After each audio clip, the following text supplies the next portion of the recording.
Hello, I'm Mark, and welcome back to TLC, where the sacred sneaks into the ordinary. Now, before we jump into this episode, if this message resonates with you, please like, subscribe, and share it with whoever you feel that needs to hear it. Your support helps us keep bringing this beautiful information into the world. Thank you very much. In our previous episode, we explored what happens when you stop pretending, stop performing, and simply let yourself be. We talked about dropping the exhausting grip of the small self and discovering that quiet, honest presence underneath. Today, I want to build on that because something's been surfacing for me this week through readings, reflections, and those quiet moments when truth slips through. It's about how we tend our own lives daily in thought, word, and action, and why right now that might be one of the most powerful things we can do. We're living in a rather extraordinary time. Some spiritual traditions call it the end of the Kali Yuga, the age of destruction, decay, and deceit. Whether or not you subscribe to that particular framework, you don't need ancient texts to tell you the old order is crumbling. You can feel it. We all can. But here's what's different now. For the first time in known history, an entire world is awakening while we are still here, still incarnated. Not through catastrophe or monasteries, but through ordinary people choosing conscious presence, through courage and vibration. Now, I know vibration might sound a bit woo, and fair enough. It certainly raised my eyebrows the first time I heard it, and I was already knee-deep in spiritual material.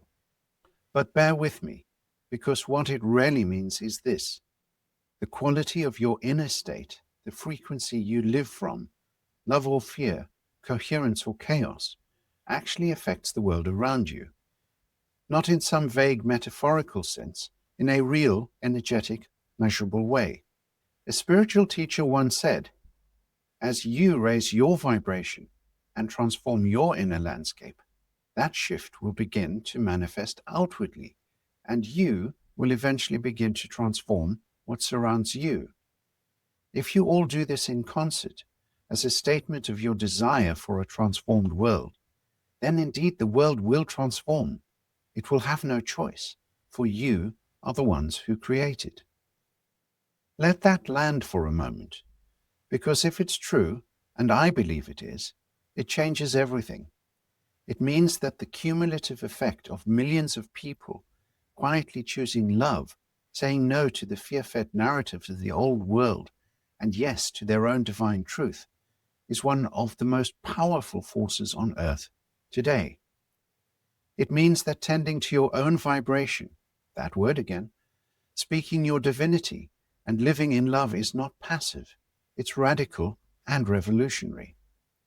When we stop letting our happiness depend on the external systems of illusion, status, wealth, power, noise, we begin to reclaim something far greater, the inner light that needs no validation.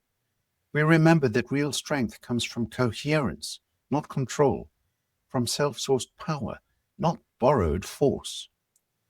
And when enough of us remember, the world changes. This is the wave that's rising now. Souls who choose presence over performance and freedom over fear. As each of us reconnects to the source within, we contribute to a collective field that lifts the whole, not because we're trying to be holy, just because we're finally being honest. So, here's your homework for this week, and it's a gentle one. Look honestly but kindly at your own life. What are you feeding your body, your mind, your soul? What are you watching and consuming? And yes, I see you pretending that doom scrolling at midnight counts as staying informed, but really it isn't.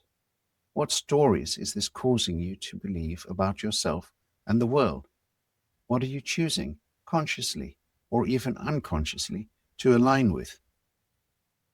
You don't need to overhaul everything at once. Just notice, and then, where you can, Walk away from what dims you. Step towards what nourishes you and what nourishes the world. The same spiritual teacher said this: transform your life and raise yourself up into the realms of love, wisdom, and creativity. It is the feeling of love that pervades your open mind and heart that will transform the world into that which you choose to experience. Together we're creating what ancient teachings called the kingdom of heaven on earth, not as doctrine, but as a lived reality. The path forward is not easy, but it is simple, and it begins with you and your heart. Before we finish, I'd like to show gratitude to Time to Let Go for sponsoring this video. When we talk about love and presence, we often forget how deeply this extends to our animal companions too.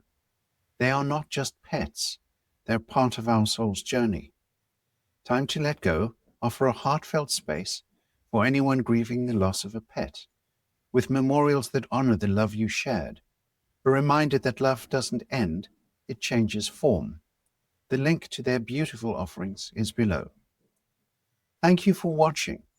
Remember, everything we share at TLC aims to be helpful, hopeful, or healing, and my heartfelt desire is that it meets you exactly where you are on your journey. Keep your candle burning bright, and let's light the way together, not by waiting for a new world to arrive, but by becoming it, one conscious choice at a time with TLC.